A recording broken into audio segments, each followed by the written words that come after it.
Ayahku adalah dewa perang. Bab 337. Guan Qianjun tersenyum, lagi pula kamu adalah seorang bintang, mengapa kamu ingin menyewa rumah? Beli saja. Pan Xiaxia memarahi, apakah menurut Anda itu begitu mudah? Howard Johnson Mansion, apartemen terbaik di kota, apartemen manapun berharga 20 hingga 30 juta, seperti yang saya tinggali. Hampir 100 juta. Luar biasa bisa sewa apartemen. Guan Qianjun mengerutkan bibirnya, ayolah, ini luar biasa. Saya belum membayar sewa selama 3 bulan. Saya akan berhati-hati dalam mengusir Anda dalam 2 hari ke depan. Saat itu, Anda akan menjadi bintang tunawisma. Kamu tidak mampu untuk tinggal di hotel yang lebih mewah, kan? Jika orang lain mengetahuinya, mereka tetap tidak tahu harus berpikir apa tentangmu. Wajah Pan Xiaxia sangat marah sehingga dia bahkan tidak terlihat baik. Menunjuknya dengan tajam, dia tidak tahu harus berkata apa untuk sesaat. Cara dia mengangkat jari anggreknya cukup cantik. Meski galak, dia juga memancarkan pesona kecantikan super. Guan Qianjun melihatnya dan sedikit mengaguminya. Awalnya, dia sangat tidak menyukai Pan Xiaxia. Sosialita nomor 1 di kota Yunhai. Begitu Anda mendengarnya, Anda tahu itu bukan hal yang baik. Untuk berhubungan dengan Tai Lingyun, mungkin itu bus atau taksi. Tetapi, setelah mendengarkan panggilan telepon yang dia lakukan tadi, Guan Qianjun sedikit berubah pikiran. Dia yakin Pan Xiaxia berbohong. Dewa perang tertinggi yang agung, jika dia tidak memiliki visi seperti ini, dia tidak layak menjadi yang tertinggi. Namun, melihat betapa ganasnya dia, Guan Qianjun tidak mau bicara omong kosong lagi dan menarik Qian pergi. Qian menoleh untuk melihat Pan Xiaxia, yang berdiri di sana dengan marah, dengan simpati di wajahnya. Sekarang Pan Xiaxia, meski berusaha sekuat tenaga untuk menahan diri, memang terlihat menyedihkan. Matanya sedikit merah. Baru saja, kata-kata menggoda Guan Qianjun benar-benar membuatnya menangis. Mampu tinggal di rumah mewah Howard Johnson adalah simbol status. Meskipun dia hanya menyewa, itu layak untuk status selebritisnya. Jika dia tidak punya uang untuk menyewa dan hendak diusir, jika kejadian ini menyebar dan menjadi gosip, ditambah lagi dengan heboh beberapa peminat pasti akan menjadi penghambat besar bagi perkembangannya. Mengambil langkah mundur, Pan Xiaxia selalu sombong dan sombong. Begitu hal seperti ini terjadi, dia tidak bisa kehilangan muka. Rekan-rekan pesaingnya masih tidak tahu bagaimana cara menertawakannya. Ketika dia memikirkan hal ini, Pan Xiaxia merasa ingin menjadi gila.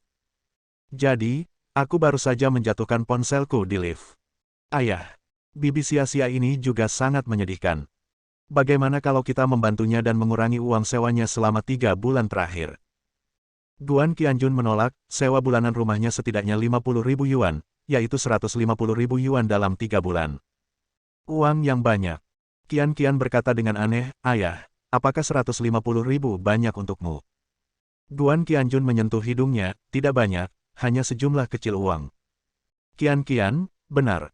Lagi pula itu hanya sejumlah kecil uang, jadi lakukan saja dengan baik. Sebelum dia selesai mengucapkan kata, benda, Pan Xiaxia tidak tahan dan berteriak, sudah cukup. Kalian berdua, ayah dan anak perempuan yang menyebalkan, benar-benar sakit jiwa, bukan? Anggap saja aku bodoh, bisakah kamu mengecualikan saya dari sewa? Menurutmu kamu adalah tuan tanah. Jangan bicara tentang lantai lain. Hanya lantai ini, 20 kamar, yang bernilai 2 hingga 3 miliar. Guan Qianjun, bahkan jika kamu punya uang, film dan televisi Qian jenis apa yang bisa kamu buka? Tidak mungkin menghasilkan uang sebanyak itu. Bahkan total aset film dan televisi Xiao kurang dari 3 miliar. Guan Qianjun menggelengkan kepalanya, berapa 3 miliar? Pan Xiaxia mencibir, kalau begitu katakan padaku, berapa banyak yang kamu investasikan untuk membuka perusahaan film dan televisi Qian sialan itu? Guan Qianjun menjawab dengan jujur, 20 juta. Dia juga tidak salah. Untuk membuka film dan televisi Qian, yang utama adalah Shen Feixue mengambil 20 juta dan memaksanya untuk memulai bisnis. Tentu saja, ini hanyalah investasi awal. Jika perlu, investasi 20 hingga 30 miliar atau lebih tidak masalah. Pan Xiaxia tiba-tiba mencibir hingga seluruh tubuhnya terasa dingin.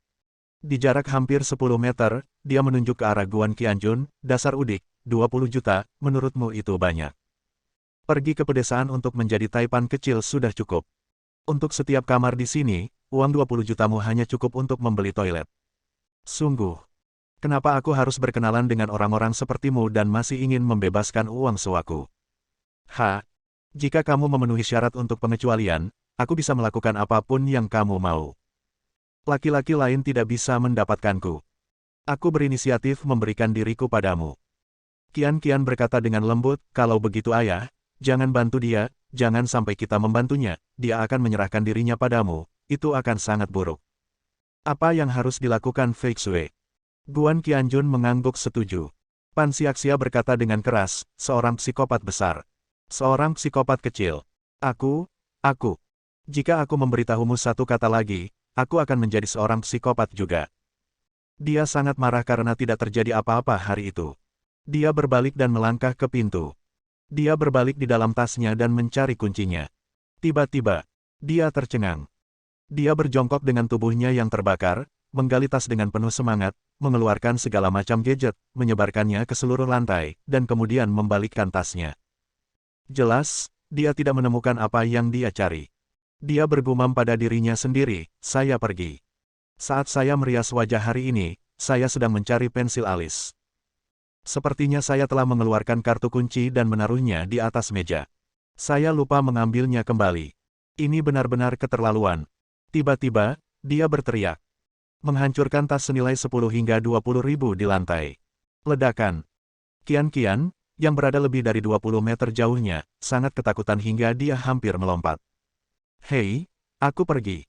Apa bibi itu gila? Pan Xiaxia sepertinya benar-benar gila. Dia tiba-tiba berdiri dan menendang semua yang ada di lantai dengan seluruh kekuatannya. Mengapa saya sangat tidak beruntung hari ini? Pemeran utama wanita yang saya janjikan dirampok. Bawahan saya mendesak saya untuk membayar gaji saya. Saya juga menunggak sewa selama 3 bulan, dan saya terpaksa membayarnya dengan cepat. Jika tidak, saya akan pindah. Saya meminjam uang dari seseorang dan berkata bahwa saya akan dijaga. Saya, Pan Xiaxia, bukan wanita jalan seperti itu. Laki-laki tidak baik, mereka semua bajingan. Bertemu dengan dua orang gila membuatku merasa benar-benar tidak enak badan. Sekarang aku lupa membawa kembali kartu kamar. Sekarang aku hanya ingin pulang dan menyendiri. Apa kamu tidak memberiku ini? Semakin dia berteriak, dia menjadi semakin sedih. Saya hampir menangis. Dia semakin kehilangan kendali emosinya dan menendang pintu. Ledakan. Ini adalah panel pintu asli, tidak lebih lembut dari dinding. Tiba-tiba, Pan Xiaxia menjerit kesakitan, sepatu hak tingginya berubah bentuk dan jatuh ke tanah. Jari-jari kakinya yang putih halus mengeluarkan darah. Kian menatapnya dengan simpati, lalu menatap Guan Qianjun. Ayah dan anak perempuannya terhubung. Guan Qianjun langsung mengerti dan segera mengeluarkan kartu kamar dan memberikannya padanya. Mungkin rasa sakit di jari kakinya membuat Pan Xiaxia sedikit tenang, jadi dia hanya berdiri diam, menggigit bibir bawahnya erat-erat, air mata mengalir di matanya. Ini adalah bintang yang selalu sombong dan memiliki harga diri yang kuat. Dia tidak tahan menerima pukulan yang berulang-ulang dan benar-benar akan mengamuk. Kemudian dia melihat gadis kecil itu berjalan diam-diam ke pintu dan mengambil sebuah kartu. Gesek ke arah kunci pintu. Dia juga mencibir, bisakah kamu menyingkir? Apa menurutmu kamu bisa membuka pintu? Kekanak-kanakan. Kemudian, Pan Xiaxia, mengapa kamu membuka pintuku? Bab 338. Tidak. Berbunyi. Pintu terbuka. Kian berbalik dan pergi tanpa suara. Melihat punggung mudanya, Pan Xiaxia terdiam. Ini. Pada akhirnya. Apa yang terjadi? Mengapa gadis kecil itu mengambil kartu dan membuka pintuku begitu saja? Dia tertegun lama dan kemudian berteriak, kamu mencuri kartuku. Kian menoleh dan mengerutkan kening dan berkata, Bibi, apakah kamu bodoh? Kamu baru saja mengatakan di mana kamu menjatuhkan kartunya, mengapa aku mencuri kartumu sekarang? Niat baik tidak dihargai. Lalu bagaimana kamu mendapatkan kartu ini? Pan Xiaxia bertanya tidak yakin. Itu milik ayahku. Kian Li berkata dengan percaya diri, seluruh bangunan ini milik ayahku. Tidakkah kamu mendengar bahwa kami baru saja mengatakan bahwa kami akan memberimu pembebasan sewa? Sayang sekali. Bayi kecil yang lucu itu menggelengkan kepalanya dan menghela nafas, kamu tidak menginginkannya. Aku menyelamatkanmu 150.000 dan kamu tidak menginginkannya.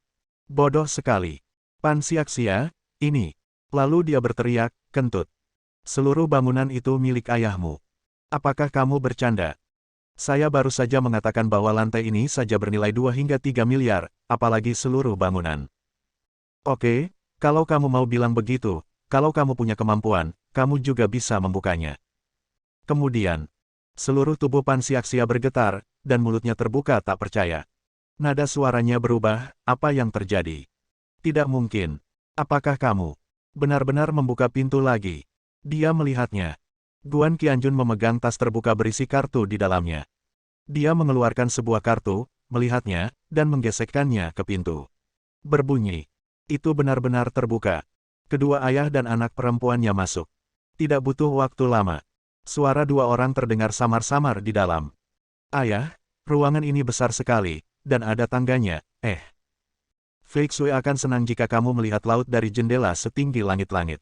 Dekorasi di sini kurang bagus. Ayo kita pergi ke ruangan lain dan melihat-lihat. Kedua ayah dan anak perempuannya keluar dan membuka pintu lain. Masuk dan terus menilai. Pan Xiaxia, ini. Mau tak mau dia terlatih-tatih dengan satu kaki telanjang. Melihat ayah dan putrinya memegang kartu, mereka membuka pintu satu demi satu. Perasaan itu. Tuan tanah yang sangat murah hati. Tetapi, Pan Xiaxia tidak percaya sama sekali. Saya hanya bisa menyewa salah satunya, dan saya masih berhutang sewa selama 3 bulan. Dan, apakah Guan Qianjun ini benar-benar memiliki rumah besar bertingkat? Tidak. Seluruh bangunan. Dia menggelengkan kepalanya kuat-kuat, tidak mungkin. Kamu, bagaimana kamu bisa punya begitu banyak uang? Sekalipun hanya satu lantai milikmu, itu 3 miliar. Kamu tidak mungkin sekaya itu. Dia merasakan wajahnya terbakar. Rasanya seperti ditampar 2 kali dengan keras. Dia bahkan mulai meragukan kehidupan. Seorang pria setinggi sutra sebenarnya memiliki seluruh lantai apartemen termewah di kota Yunhai. Atau bahkan seluruh bangunan. Guan Qianjun berkata dengan tenang, apakah ini yang disebut menjadi begitu kaya? Anda harus tidak punya uang untuk berpikir ini disebut kaya. Pan Xiaxia, ini. Orang ini. Dia sangat pandai pamer. Dia berteriak keras, tidak. Lagi pula, saya tidak percaya kamu bisa begitu kaya. Qian menunjuk ke bungkusan kartu di tangan ayahnya, menatap Pan Xiaxia, dan bertanya dengan rendah hati, lalu menurutmu mengapa ayahku punya begitu banyak kartu?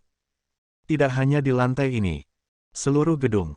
Guan Qianjun mengoreksi, itu adalah 2 bangunan. Qian mengangguk penuh semangat, ya, itu milik 2 bangunan. Pan Xiaxia mengertakkan gigi, dan kemudian tiba-tiba menyadari, saya mengerti. Pasti kamu yang mencuri kartu itu. Kamu sangat berani, kamu berani mencuri kartu itu. Tunggu, saya akan menelepon perusahaan pengelola properti sekarang. Aku menangkapmu baik-baik saja di sana.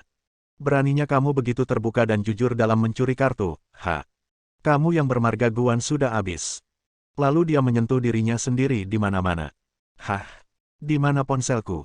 Qian mengingatkan, saya baru saja berada di dalam lift. Dan Anda menjatuhkannya. Anda masih muda dan memiliki ingatan yang buruk.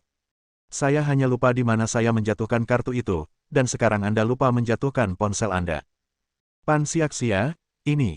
Guan Qianjun mengerutkan kening dan mengeluarkan ponselnya. Oke, aku akan menelepon Zhao Lei sekarang dan memintanya untuk datang, agar kamu tidak perlu main-main seperti wanita gila di sini. Pan Xiaxia menunjuk ke hidungnya, Apa aku wanita gila? Nama belakangnya Guan. Jangan terlalu sombong. Kepalamu akan segera dipukuli, dasar pencuri yang mencuri kartu kamar. Awalnya saya masih ragu, tapi sekarang hampir pasti. Siapa Zhao Lei? Dia adalah bos dari Hongyi Real Estate, anak perusahaan dari Tianzuan Group, dan Howard Johnson Mansion ini hanyalah bagian integral dari perusahaannya. Pria yang sangat besar, bahkan lebih kuat dari Tayao. Kamu benar-benar memanggilnya. Kamu sudah keterlaluan dalam menyombongkan diri. Saat dia berteriak, Guan Qianjun telah memutar nomor tersebut, menjelaskan beberapa kata dan kemudian menutup telepon. Pan Xiaxia menatapnya dengan dingin dan terkekeh, kalau begitu saya akan menunggu dan melihat apakah Anda dapat memanggil Tuan Zhao ke sini. Anda gila sekali. Apakah Anda terlalu naif untuk berpikir Anda bisa menggertak saya? Jika kamu tidak dipukuli setengah mati lalu diusir, aku akan mencuci kakimu setiap hari. Jika kamu adalah pemilik seluruh bangunan ini, aku akan mencuci kakimu setiap hari. Qian berkata, bibi kecil, apakah kamu punya hobi mencuci kaki orang? Baiklah. Biar aku ingatkan kamu. Awalnya, di teater besar itu, kamu juga bilang. Jika ayahku bisa menjadikan Bibi Rumeng menjadi pemeran utama wanita nomor 1, kamu akan mencuci kakinya setiap hari. Kalian semua kalah. Pan Xiaxia, ini. Memikirkannya dengan hati-hati, aku merasa panik. Sepertinya memang ada hal seperti itu. Guan Qianjun bernyanyi dengan harmonis, Qian, jangan seperti dia. Bagaimanapun, dia sudah tahu bahwa dia harus mencuci kakiku setiap hari, dan dia tidak peduli jika dia bersumpah lagi. Qian, menurutku perkataan ayah masuk akal. Pan Xiaxia sangat marah hingga dia menghentakkan kakinya, Guan, kamu bertindak terlalu jauh. Lalu dia menjerit kesakitan. Kebetulan dengan kaki yang sama yang mendobrak pintu. Ini tragis. Keluarkan lebih banyak darah. Ada jejak kaki berdarah kecil dan jelas di lantai. Dia sangat kesakitan hingga dia menitikkan air mata.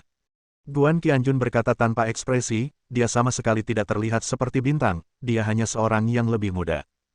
Pan Xiaxia ingin bergegas dan menamparnya. Tapi pria ini agak kuat dan tidak ada orang di sekitarnya, jadi dia tidak berani bergerak gegabah. Tiba-tiba, dia berbalik dan tertatih-tatih menuju kamarnya. Dia berkata dengan getir, saya memiliki telepon rumah di kamar saya. Saya akan menelepon manajemen properti sekarang. Beritahu mereka bahwa Anda mencuri kartu kunci seluruh gedung. Katakan kepada mereka, apalagi yang Anda katakan. Panggil Tuan Zhao ke sini, lihat apakah mereka tidak tertawa sampai mati, lalu pukul kamu sampai mati. Zhao, Tuan Zhao. Lalu dia berteriak karena terkejut. Bersambung.